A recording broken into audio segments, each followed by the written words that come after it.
residente de segundo año del Hospital Universitario de Navarra. La sesión que he preparado para hoy se trata sobre la planificación preoperatoria en prótesis de cadera. He elegido este tema porque me parece que no se le da la suficientemente importancia que se merece. Me parece que es una fase fundamental en la realización de una prótesis de cadera con el principal objetivo de disminuir la tasa de complicaciones. Es verdad que la cirugía de prótesis de cadera tiene una tasa de complicaciones muy baja, pero el objetivo con la planificación preoperatoria es disminuir aún más esta tasa de complicaciones y sobre todo conseguir unos resultados que sean consistentes y reproducibles, con el objetivo de disminuir al máximo la improvisación intraoperatoria. ¿Cuál es el objetivo final después de esta charla? Pues que nosotros, antes de entrar al quirófano a la hora de realizar una prótesis, hagamos llegado en esta radiografía simple a todas estas mediciones que vamos a comentar a continuación. ¿Qué es lo que necesitaremos nosotros para una buena planificación?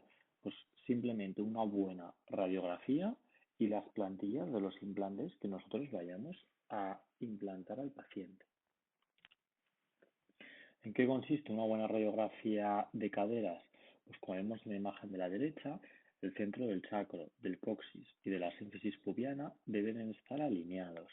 Además, debe haber una distancia entre la punta del coxis y el borde superior de la sínfisis pubiana de entre 1 y 3 centímetros. Como vemos en la imagen, los orificios obturadores deben ser simétricos entre ellos. Además, las caderas deben estar en unos 15-20 grados de rotación interna. ¿Para qué? Para eliminar la anteversión fisiológica del cuello femoral. Además, se deben ver unos 15 centímetros aproximadamente de diáfisis femoral. ¿Esto para qué? Porque a la hora de nosotros medir el vástago, debemos ver todo el vástago en el canal femoral hasta la punta. Un aspecto relevante también es la distancia, que debe ser más o menos de unos 100 centímetros desde el foco a la película. ¿Esto por qué? De esta forma, con esta medida estandarizada, conseguimos que haya una magnificación aproximadamente del 20% de la imagen. En pacientes obesos o pacientes más delgados será diferente.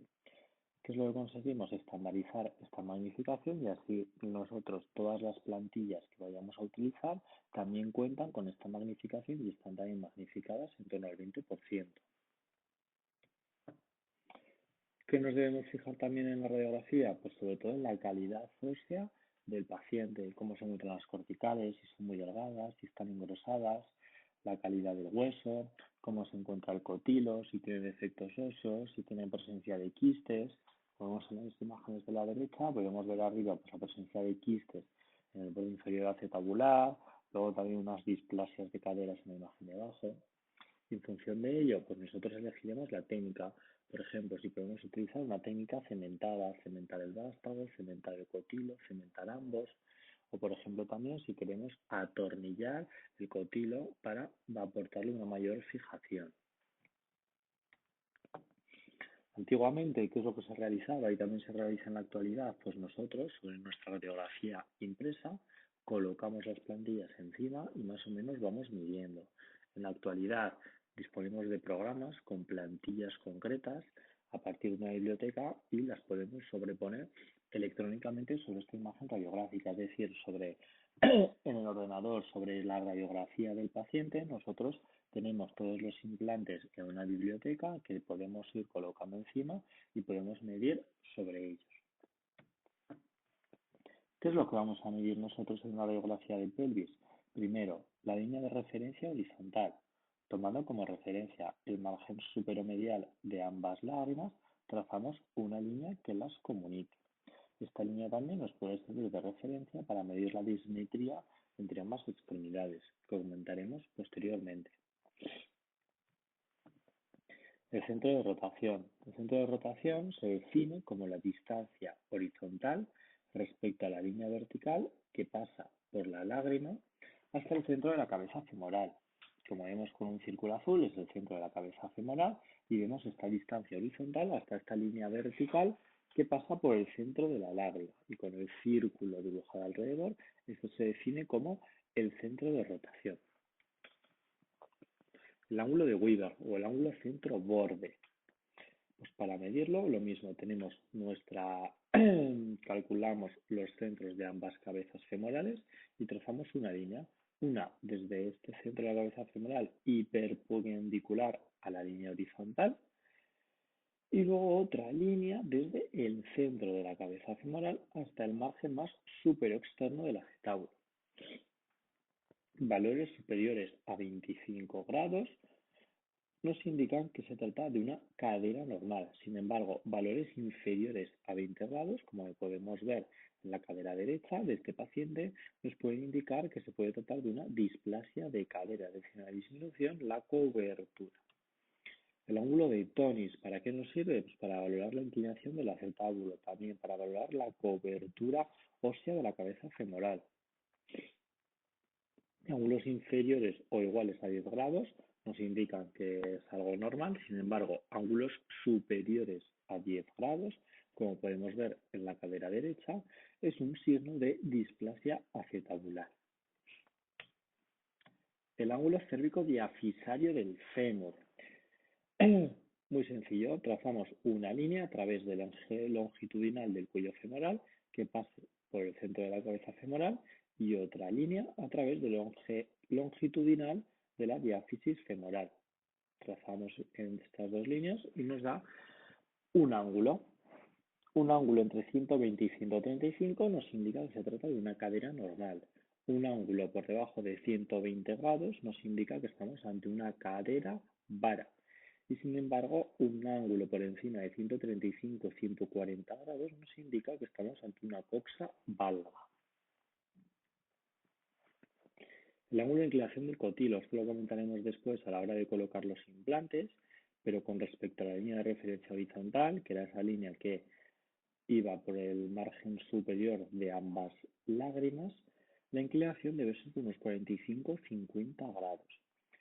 Si por algún motivo colocamos el cotilo más verticalizado, como vemos en la imagen de abajo, por encima de los 50 grados, es decir, pues con 70 grados, como aparece en esa imagen, va a aumentar la inestabilidad, ¿de acuerdo? Es decir, va a haber un mayor riesgo de luxación de la prótesis.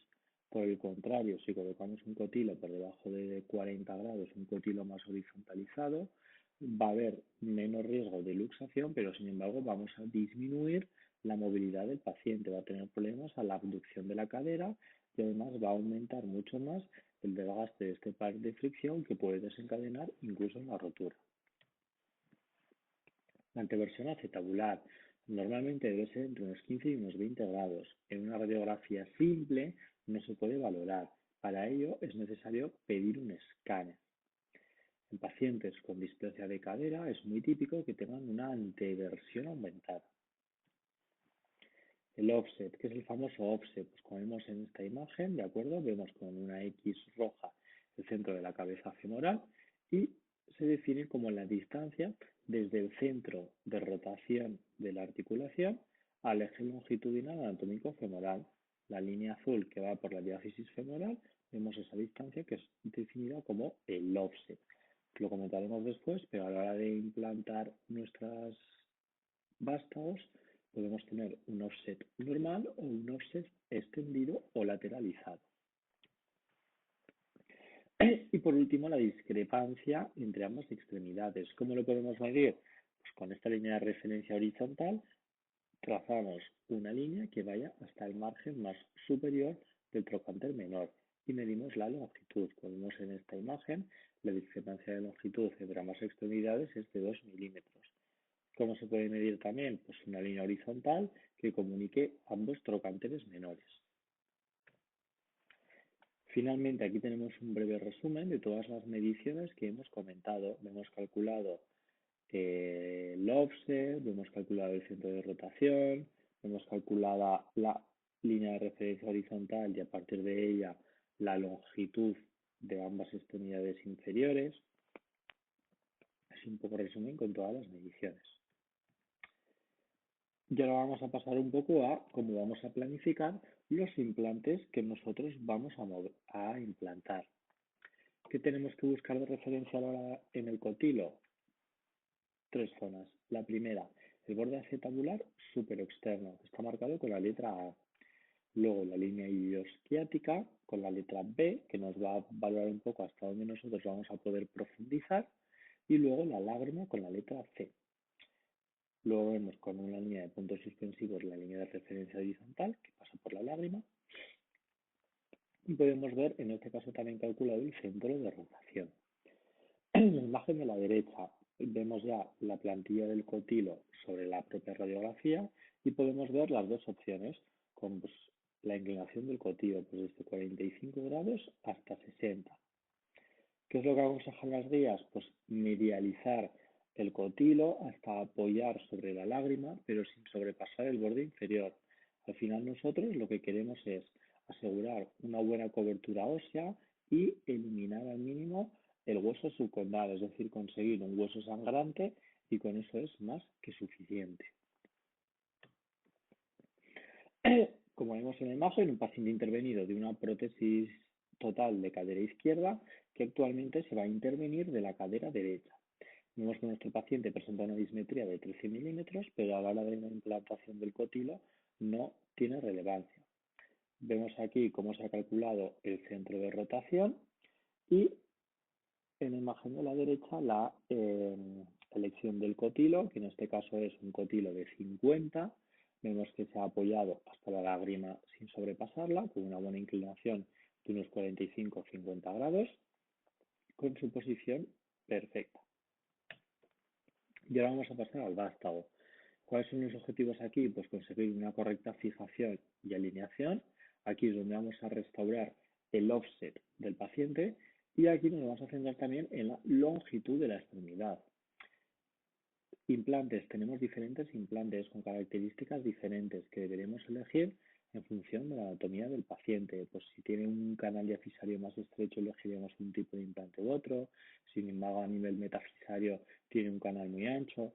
En función de todas estas características, elegiremos un tipo de implante u otro. Aquí vemos en esta imagen cómo se ha colocado por encima una plantilla del número 13 de un vástago femoral, más o menos. Tenemos diferentes plantillas en función de si vamos a utilizar una técnica tipo press-fit o si vamos a utilizar una técnica en la que el vástago vaya a ser cementado. La posición del vástago, lo ideal es que sea una posición neutra. Una posición en valgo se tolera bastante bien, no hay problemas. Lo que hay que evitar por encima de todo es colocar un vástago en varo. ¿Por qué? Por dos motivos principales. La primera, porque la punta del vástago va a apoyar sobre la cortical externa del fémur y podemos producir una fractura intraoperatoria, periprotésica o luego también a posteriori durante el posoperatorio. Los traumatismos repetidos y la presión sobre esta cortical externa del fémur pueden desencadenar una fractura posoperatoria. En la imagen de abajo se pueden ver los tres diferentes tipos de posiciones del vástago. En la imagen de la derecha, sobre todo, evitar la posición en varo. El offset. Pues nosotros, ¿qué offset deberemos elegir? Pues aquel cuyo centro de rotación más se aproxime en la horizontal al centro de rotación acetabular. Si se encuentra medial al centro de rotación del cotilo, el offset aumenta. Si se encuentra lateral al centro de rotación del cotilo, el offset disminuye. En cuanto a la diferencia de longitud, pues nosotros tendremos que deslizar nuestra plantilla dentro del eje femoral hasta encontrar aquel tamaño de cuello que se consiga aproximar al máximo a ambos centros de rotación. Si el centro de rotación del componente femoral se encuentra por encima del centro de rotación del componente acetabular, la extremidad se alargará. Por el contrario, si el centro de rotación del vástago se encuentra inferior, la extremidad se acortará. Volvemos al mismo paciente, este paciente que está posoperado de esta prótesis de cadera izquierda, en el que tenemos una discrepancia en la longitud de unos 13 milímetros aproximadamente. Como vemos en la imagen de la derecha, está calculado con los dos puntos rojos el centro de rotación acetabular y el centro de rotación femoral, con un paciente con una simulación de un vástago con un cuello corto. Como vemos, la discrepancia en la longitud sigue siendo la misma. Entonces, ¿qué es lo que realizamos? Colocamos un vástago en que en vez de utilizar un cuello corto utilizamos un cuello largo y vemos cómo ambos centros de rotación prácticamente son idénticos. De esta forma que conseguimos que la extremidad se ha alargado y hemos intentado restaurar una eumetría entre ambas extremidades. Un breve repaso acerca de las simetrías. En la mayoría de las ocasiones se produce un alargamiento de la extremidad intervenida que suele ser inferior a 1 centímetro. ¿Por qué se produce un alargamiento de la extremidad? Pues que, sobre todo, para evitar el riesgo de la luxación y para aumentar la estabilidad de la prótesis.